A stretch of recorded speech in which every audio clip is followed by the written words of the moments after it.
Welcome to Island Tamil கதை நேரம். நான் உங்கள் வித்யாலக்ஷ்மி. ராமாயணம் கிஷ்கிந்தா காண்டம் முதல் பாகம் ஆரம்பம். தன் மகன் அங்கதனை ராமனிடத்தில் ஒப்படைத்துவிட்டு சுக்ரீவனின் பக்கம் திரும்பினான் வாலி. தம்பி, சாகும் தருவாயில் கூறுகிறேன், என்னுடைய ராஜ்யத்தை நான் உனக்கு சந்தோஷமாக தருகிறேன். எடுத்துக்கொள். இந்திரன் கொடுத்த இந்த மாலையையும் நான் உனக்கு பரிசாக கொடுக்கிறேன். சூட்டிக்கொள். நீ இந்த கிஷ்கிந்தாபுரியை நன்றாக ஆட்சி செய்து என்னுடைய மக்களையும் என்னுடைய ராஜ்யத்தையும் நன்றாக காத்து வர வேண்டும். என்னுடைய மகன் அங்கதனையும் நீதான் உன் பிள்ளை போல் பார்த்து கொள்ள வேண்டும் என்று கூறினான். தன் மனைவியை பார்த்து, கவலைப்படாதே, நம் மகன் அங்கதனுக்காக நீ உயிரோடு இருக்க வேண்டும் என்று கூறி தன்னுடைய உயிரை விட்டான் வாலி. ஒரு நல்ல நாளில் சுக்ரீவன் அரசாட்சியை ஏற்றான். கிஷ்கிந்தாபுரியில் அன்று கார்காலம். உலகத்து ஜீவராசிகள் எல்லாம் கார்காலத்தில் மிகவும் சந்தோஷமாக இருந்தது. அவனும் சந்தோஷமாக தன்னுடைய அந்தப்புரத்தில் சிற்றின்பங்களுக்கு அடிமையாகி உல்லாசமாக இருந்தான். நண்பனுக்கு கொடுத்த வாக்கையும் மறந்தான்.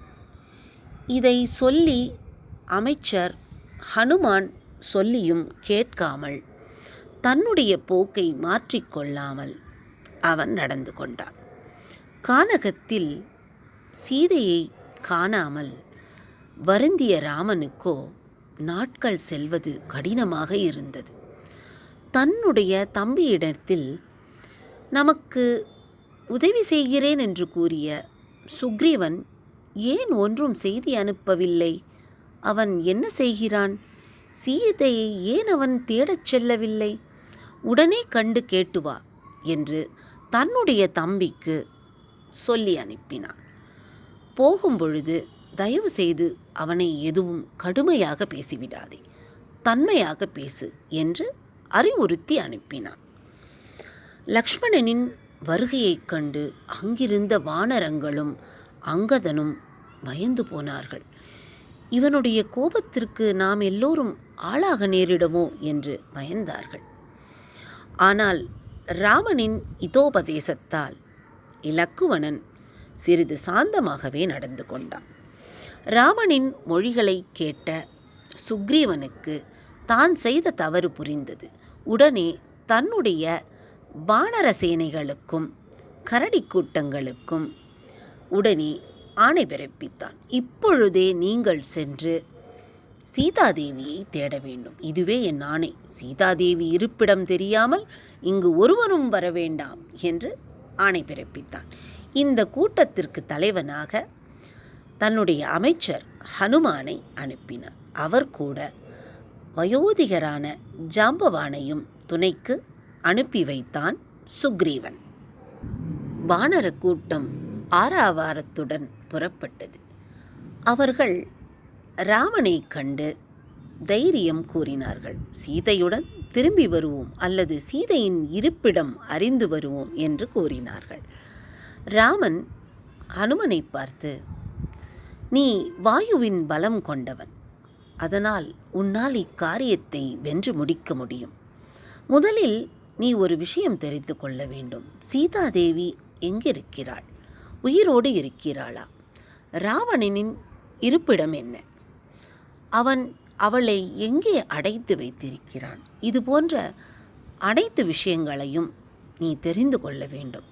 பிறகு உன்னால் முடிந்தால் சீதையை சந்தித்து இந்த மோதிரத்தை அவளிடத்தே சேர்க்க வேண்டும் என்று கேட்டுக்கொண்டான் ராமன். அப்படி இந்த மோதிரத்தை நீ கொடுத்தாயானால் அவள் உன்னை அறிந்து கொள்வாள். நீ என் தூதன் என்று அவளுக்கு உறுதியாகும். சீதையை நான் மறுபடி அடையும்படி நீதான் எனக்கு உதவி செய்ய வேண்டும் என்று அன்போடும் பூரண நம்பிக்கையுடனும் சொல்லி ராமன் தன்னுடைய மோதிரத்தை ஹனுமனிடம் தந்தான். சீதைக்காக வாடி துயருற்ற ராமன் ஆஞ்சநேயனுக்கு மோதிரத்தை தந்த காட்சியை யாரால் வர்ணிக்க முடியும்? பூரண நம்பிக்கையுடன் தந்தான். வாயுபுத்திரன் மோதிரத்தை பக்தியுடன் வாங்கிக் கொண்டு ராமனை வணங்கி விடை பெற்று கொண்டு சென்றான். ஆஞ்சநேயன், அங்கதன், தாரன் எல்லோரும் தெற்கு நோக்கி சென்றார்கள். மிகவும் உற்சாகமாக சென்றிருந்தாள். எங்கிருந்தாலும் இந்த ராவணனை கொன்று சீதையை மீட்டு கொண்டு வருவோம் என்று ஒருவரை ஒருவர் முந்திக்கொண்டு உற்சாகமாக கோஷம் செய்து கொண்டு சென்றார்கள். சீதையை தேடிக்கொண்டு தெற்கு முகமாக சென்ற வானரப்படையினர் காடுகளிலும் மலைகளிலும் அலைந்து திரிந்து வாட்டமுற்று எப்படியோ கடற்கரைக்கு வந்து சேர்ந்து விட்டார்கள். கடற்கரையை சேர்ந்ததும் வானரர்கள் வசந்த காலம் ஆரம்பித்து விட்டது என்பதை கண்டார்கள். உடனே அங்கதன் பதறிப்போய், ஐயோ, கால விரயமாகிவிட்டதே, சீதையை காணாமல் ராமன் வருந்துவானே என்று பதறினான். சீதையை காணாமல் நாம் இங்கிருந்து சென்றோமானால் நிச்சயம் சுக்ரீவன் நமக்கு மரண தண்டனை அளிப்பான். இப்பொழுது என்ன செய்கிறது என்று பதட்டப்பட்டான். அவனுடைய பதட்டம் அங்கிருந்த மற்ற வானர கூட்டங்களுக்கும் பரவியது. யுவராஜனான அங்கதனின் வருத்தம் மற்ற வானரங்களுக்கும் வருவது சகஜம்தானே. அதில் ஒரு வானரம், ஐயோ, நம்மை காப்பாற்றுவார் யாரும் இல்லையோ என்று அழுது கொண்டே ஓலமிட்டது. இந்த சத்தத்தை சிறிது தூரத்தில் ஓர் மலையின் உச்சியில் இருந்த கழுகரசனான சம்பாதி பார்த்து கொண்டிருந்தான். அவனுடைய இறகுகள் இழந்து பறக்க முடியாமல் வெகு காலமாக பட்டினியால் கஷ்டப்பட்டு கொண்டிருந்தான் சம்பாதி. இத்தனை வானரர்களும் ஒரே இடத்தில் இருப்பதை பார்த்து, என்ன ஆகிவிட்டது இவர்களுக்கு என்று பார்த்தான். அப்பொழுது வானரர்கள் துக்கக் குரலில், ஐயோ, கைகேயியினால் தசரதன் இறந்தான். தசரதன் இறந்து விட்டதால் அல்லவா ராமன் காட்டிற்கு வர நேர்ந்தது. அவன் காட்டிற்கு வந்ததால் அல்லவா சீதையை இழக்க நேர்ந்தது. சீதையை இழக்க நேர்ந்ததால் அல்லவா ஜடாயு போன்ற மாவீரன் இறக்க நேர்ந்தது என்று கூறியது ஓர் குரங்கு. ஜடாயு சம்பாதியின் தம்பி. தன் தம்பியின் மரணத்தை கேட்டு திடுக்கிட்ட சம்பாதி பெரிய குரல் எடுத்து, இங்கே வாருங்கள், நான் உங்களுக்கு ஒரு உபாயம் தருகிறேன் என்று கூறியது சம்பாதி. வானர கூட்டங்களை பார்த்து, என்ன, என் அருமை தம்பி ஜடாயு இறந்தானா என்று கேட்டது. விஷயத்தை தெரிந்து கொண்டு உடனே சம்பாதி ராவணனின் இருப்பிடத்தை தெரிவித்தது. சம்பாதிக்கு தன்னுடைய சிறகுகளை இழந்தாலும் அவனுடைய தூரதிருஷ்டி, அதனுடைய சக்தி இன்னும் குறையவில்லை. இலங்கையில் சீதை சிறையிருப்பதை தான் இங்கிருந்தே பார்ப்பதாக கூறி தான் காணும் காட்சியை எல்லாம் விவரமாக சொன்னது சம்பாதி. இலங்கையை பற்றியும் ராவணனுடைய ராஜ்யத்தை பற்றியும் ஜானகி ராட்சசிகளின் காவலில் இருப்பது பற்றியும் எல்லாம் இங்கிருந்தே கண்டு சொன்னான். வானரர்களுக்கு உற்சாகம் உண்டாகிவிட்டது. சீதையை பற்றி அறிந்துவிட்டோம், இனி நமக்கு உயிர் பயம் இல்லை, ராமகாரியம் வெற்றி பெறும் என்று மகிழ்ச்சியாக துள்ளி குதித்தார்கள். சம்பாதிக்கு ஏற்பட்ட கஷ்டமும் நீங்கிற்று. ராமகாரியத்தில் நீ உதவுவாய். அப்படி உதவும் பொழுது உன்னுடைய சிறகுகள் மறுபடி முளைக்கும் என்று தான் பெற்ற வரத்தின்படி இப்பொழுது அவனுக்கு இளம் சிறகுகள் முளைத்தது. சம்பாதி மிகவும் அழகோடு பிரகாசித்தான். சிறகுகளை மறுபடியும் அடைந்த சம்பாதி ஜடாயுவுக்காக பிரார்த்தனை செய்து அங்கிருந்து பறந்து சென்றான். சீதை சிறையில் கிடக்கும் இடமும் அரக்கன் இருக்கும் இடமும் சம்பாதி சொல்ல வானரர்கள் தெரிந்து கொண்டார்கள். இப்பொழுது அவர்களிடத்தே யார் இப்பெரிய கடலை கடப்பது என்ற ஒரே ஒரு கேள்வி மட்டும்தான் உள்ளது. வானர கூட்டத்திற்கு நடுவில் இருந்த ஜாம்பவான் வானர வீரர்களை பார்த்து, வீரர்களே, உங்களுடைய சாமர்த்தியத்தை பற்றி சுக்ரீவன் சொல்ல கேட்டிருக்கிறேன். நீங்கள் ஒவ்வொருவரும் தேஜஸும் வீரியமும் நிறைந்தவர்கள் என்பதில் எனக்கு சிறிதும் சந்தேகமில்லை. இந்த காரியத்தை நாம் முடித்தே தீர வேண்டும்.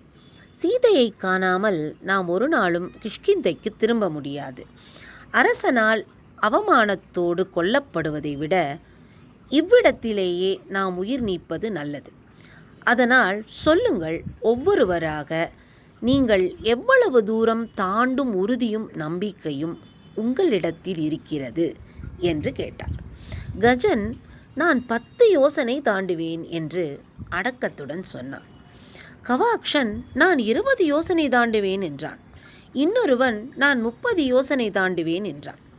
மற்றொரு வானரத் தலைவன், நான் 40 யோஜனை தாண்டுவேன் என்றான். இப்படி ஒவ்வொருவராக முன் வந்தார்கள். அப்பொழுது அங்கதன், நான் 100 யோஜனை தாண்டி லங்கை போய் சேர்வேன், சந்தேகமில்லை. ஆனால் அவ்விடத்திலிருந்து திரும்பி வர எனக்கு சக்தி இருக்குமா என்று தெரியவில்லை. அங்கே கேட்கும் அறிந்தும் உள்ள விஷயங்களை நான் எப்படி உங்களுக்கு சொல்லுவேன் என்றான். ஜாம்பவான், அரசகுமாரா, நீ யுவராஜன். உன்னுடைய வீரத்தை பற்றி இங்கே யாருக்கும் சந்தேகமில்லை. ஆனாலும் நீ யுவராஜனாக இருப்பதால் நீ இந்த வேலையை செய்ய முடியாது. இங்கே இருந்து கொண்டு எங்களை பாதுகாக்க வேண்டிய கடமை உனக்கு இருக்கிறது. அதனால் வேறொருவர்தான் லங்கைக்கு செல்ல வேண்டும் என்று சொன்னார் ஜாம்பவான். துயரத்தில் மூழ்கி நின்ற வானர கூட்டங்களுக்கு எதிரில் ஜாம்பவான் அனுமனை பார்த்து, வீரனே, அனைத்து சாஸ்திரங்களையும் அறிந்த உத்தமனான நீ தனியாக ஏன் பேசாமல் உட்கார்ந்து கொண்டிருக்கிறாய்? அரசனான சுக்ரீவனுக்கு சமமானவன் அல்லவா? உடல் பலத்திலும் ஞானத்திலும் நீ அனைவரையும் தோற்கடிக்கக்கூடியவன் அல்லவா? ராமலக்ஷ்மணர்களுக்கு கூட நீ சமமானவன். கருடனுடைய வேகத்திற்கு சற்றும் குறைவில்லாதது உன்னுடைய வேகம். எப்படி கருடன் இந்த சமுத்திரத்தை தாண்டி பறக்குமோ அதுபோல் நீயும் பறந்து ராவணனின் இருப்பிடம் சென்று சீதையை மீட்டு வர உதவி செய்ய வேண்டும் என்று சொன்னார் ஜாம்பவான். மேலும் நீ வாயு பகவானின் மானசபுத்திரன். ஹனுமானே, நீ சிறு குழந்தையாக இருக்கும் பொழுதே ஆகாயத்தில் கிளம்பி கிழக்கில் உதித்த சூரியனை ஓர் பழம் என்று எண்ணி அதை பிடிக்கச் சென்றாய். நீ கிளம்பி தடையின்றி பயமின்றி செல்வதை பார்த்த தேவராஜன் கவலை கொண்டான். இவன் யார், சூரியனே பிடிக்கப் போகிறானே என்று வஜ்ராயுதத்தால் உன்னை அடித்தான். இடியால் அடிபட்டு நீ விழுந்தாய். மலையின் மேல் விழுந்ததனால் உன் வலது கன்னம் உடைந்தது. உன் தந்தை வாயு பகவான் உனக்கு நேரிட்ட துன்பத்தைக் கண்டு பெருங்கோபம் கொண்டு தன் சலனத்தை நிறுத்திவிட்டான். அதன் பயனாக ஜீவகோடிகள் அனைத்தும் பிராணவாயு கிடைக்காமல் வருத்தப்பட்டு தத்தளித்தது. தேவர்கள் வாயு பகவானின் கோபத்தை தணிக்க வேண்டிக் கொண்டு பிரம்மனும் இந்திரனும் அங்கே வந்து உனக்கோர் வரம் தந்தார்கள். உனக்கு எந்த ஆயுதத்தாலும் அழிவில்லை. நீ இஷ்டப்படும் பொழுது உன்னுடைய மரணம் வரும். அதுவரையில் நீ சிரஞ்சீவியாக இருப்பாய். உன்னுடைய பலமானது வாயுவின் பலத்திற்கு சிறிதும் குறைவில்லாமல் இருக்கும். அதனால் உன்னால் மட்டும்தான் அந்த துஷ்டர்களை அழித்து சீதையை மீட்டு வர முடியும் என்று அனுமனின் வீர பிரதாபத்தை எடுத்துரைத்தார் ஜாம்பவான். உடனே பருவ காலத்து சமுத்திரம் போல ஹனுமானுடைய வடிவம் வளர ஆரம்பித்தது. வானரர்கள் பார்த்து கொண்டிருக்கும் பொழுதே வாயுபுத்திரன் வளர்ந்து வளர்ந்து வளர்ந்து தேகமும் தேஜஸும் வளர்ந்து பெரியவன் போல் மலை போல் நின்று அவனுடைய உடலிலிருந்து வீசிய சுடரொளியைக் கண்டு அங்கதனும் மற்ற வானரர்களும் வியந்து ஆனந்த பரவசமடைந்தார்கள். இனிமேல்தான் இராமாயணத்தில் ஹனுமானே கதாநாயகன்.